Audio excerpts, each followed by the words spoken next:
Recently Facebook and টিকটকে কিন্তু আপনারা কম বেশি ভাইরাল প্রোডাক্টটা অবশ্যই দেখেছেন। অ্যান্ড এটা হলো থাইল্যান্ডের মোস্ট ডিমান্ডিং একটা প্রোডাক্ট, ফেব্রিক গ্লুটা স্ক্রাব সোপ। এটা বেসিক্যালি একটা ক্লিনজার অ্যান্ড স্ক্রাব হিসেবে কাজ করে। আপনারা চাইলে এটার সাথে লেবু ইউজ করতে পারেন। লেবুর সাথে মিক্স করে পরিমাণ মতো নিয়ে আপনারা ফেস অ্যান্ড বডিতে মাসাজ করে নেবেন। এটা কিন্তু আপনারা ফেস অ্যান্ড ফুল বডিতে ইউজ করতে পারবেন। এইভাবে আমি ফুল ফেস, নেক অ্যান্ড বডিতে মাসাজ করার পর 5 থেকে 7 মিনিট পর্যন্ত রেখে দিব।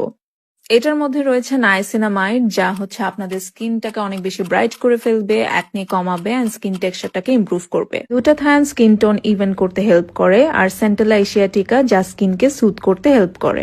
এই স্ক্রাব সোপে আরো রয়েছে ন্যাচারাল ইনগ্রিডিয়েন্টস যেমন turmeric and coffee bin extract, যা বেসিক্যালি স্কিন থেকে ডেড স্কিন সেলগুলোকে রিমুভ করে অ্যান্ড স্কিনের গ্লোটাকে অনেক বেশি বাড়ায়। যখন আপনারা প্রোডাক্টটা রিমুভ করবেন, ট্রাস্ট মি, আপনারা এটার ফ্যান হয়ে যাবেন।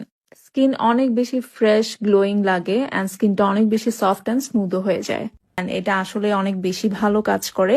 আপনারা অবশ্যই এই প্রোডাক্টটা একবার হলেও ইউজ করে দেখবেন।